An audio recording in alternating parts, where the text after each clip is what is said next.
So this is our pond here, guys, and these are the ducks. We have 3 or 4 different types of ducks here.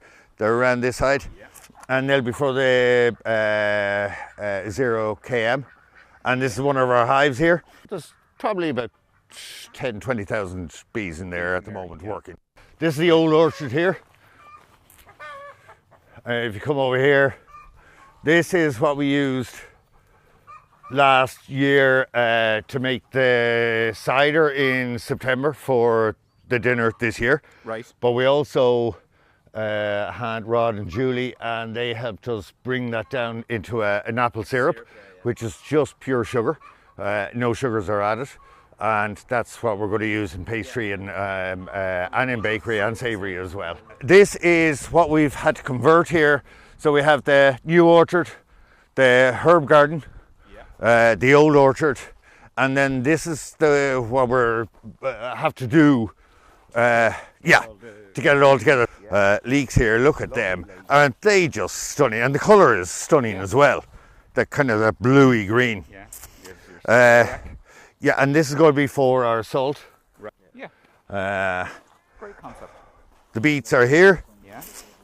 Kale has just gone down. Right. This is our wheat here, or some of our wheat. Sorry, they're Jerusalems. Yeah.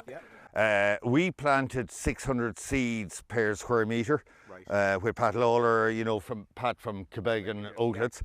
And unfortunately, the crows got at some of them.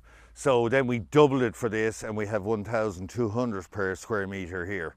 Okay. And so this is going to produce all the flour.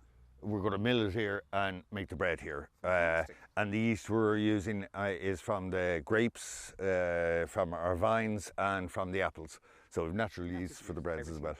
Pink fir apple potato, James and myself, this is our favourite potato. Satanta, and they're all coming along well, and there's no sign of blight. Bit of wilting there, but no sign of blight at all. This is the older wheat.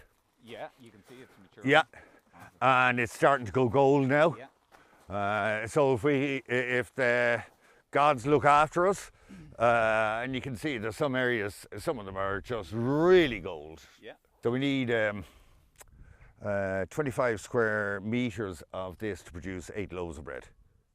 Okay. It's more for a combine harvester. It is. Everything's going to be hand done. Hand reaped. Yep. And then we're going to mill it here, make the flour, etc. So everything is going to be hand done. So we have 2 polytunnels that we put up, and this is going to provide us with all the late sowing, which we're doing this week with Dennis Healy. We've already had the pea harvest. We're going to put down munch 2 there that we can eat as well. And these are the beef tomatoes, the cherries, marrows here. We're starting to pull the cucumbers and pickle them already. But both polytunnels are very important. You can feel the heat here. And even in the middle of winter, James, the heat in here was huge. So again, it's just enough for one dinner for one night. Yes. So I think all the way through, we've thought about everything.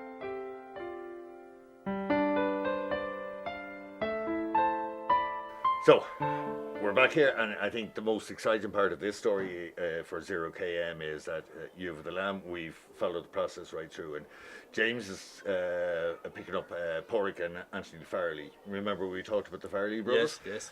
So they're going to be here now in a moment. We're going to introduce you to them. And that's the next part of the food story. How are you? Right, excellent. Hello, James. Hello, Michael. How are you? Yeah. This is Padraig. Hello, Yeah. Anthony. Anthony. And we've been talking. Sit down, guys, for a minute. Yeah. That's good. So we've been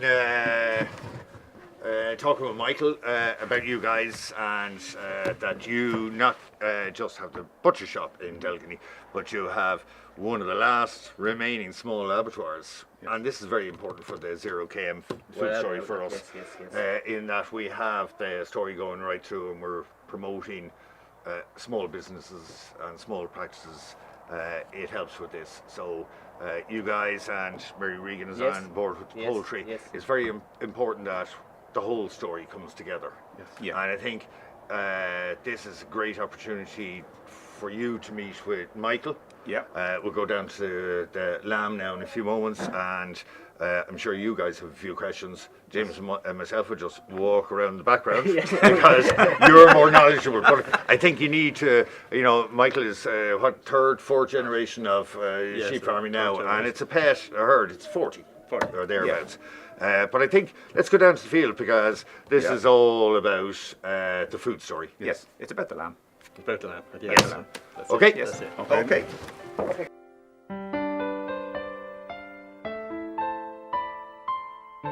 Here we are, down the field, looking at the lambs. What breed do we have here, predominantly? Predominantly it started with the Cheviots, the Wicklow Yeah. Cheviots. They're always good for a good crossbreed.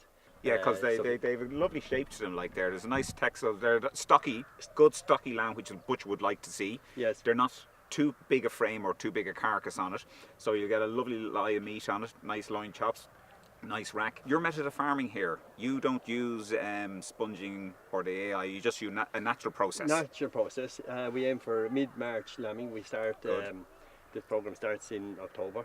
Okay. We get the yolks ready, give them a flush for 3 or 4 weeks before on the best bit of grass we have. Yeah, okay. And that's trying to increase the crop and compact the lamb as well. Yeah. So around the 23rd of October then the ram goes out.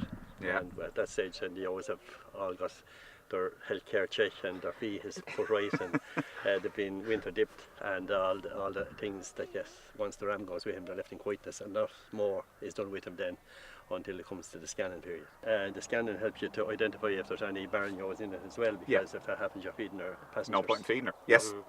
So it has been a great thing that. And Michael, these were weaned about 2 weeks ago? These were weaned, So they were on grass and milk until 2 weeks ago, and now they're on grass. Yeah. Great. You usually, mid-March, you'd wean them around the end of July, and that coincides with after grass coming on stream after your hay cut or silage cut. So you have the best of your grass then to put them on. Even at this stage, they're in great condition. You can see that from them. Yeah, they've actually, even in the couple of weeks since lambing, you can actually see them ploughing up as well. They don't respond to the change. It's good to have the later lambing as well because it gives you a spring lamb later on in the year. Yes, They're still young and sweet and tender, and the fact they're off the grass now at the moment as well. You see, up here we don't have early grass growth. We're about 500 feet above sea level at this point. And all right for the lads in the lowlands, they can aim for earlier lambs and they have grass earlier and so on.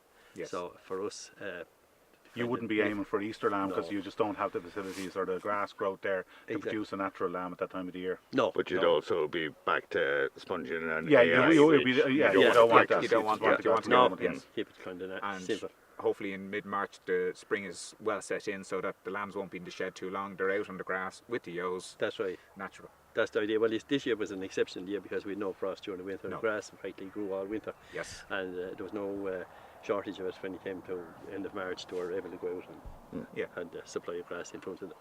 Great. So there's 5 lamb here that are going to go to you guys. Yes. All right. So we're going to have to organise that date in. But we're getting very close. Very, very ZER0KM close, yes, and September, yes, they'll yes, come yes. down and go Yeah. through them and pick out Perfect. 5. You That's lads right. will come down and pick out 5 We will yourselves. indeed. That'd be, Yes, I think very that'd much be appreciated. perfect. That'd be very much appreciated. And just one final thing there is that the ram over there, Michael. That's the ram. Lying down over there. He's resting. He has a hard life. Getting himself ready for October. Very good. Very good. I thought so. I don't know whether it's a dream or a nightmare.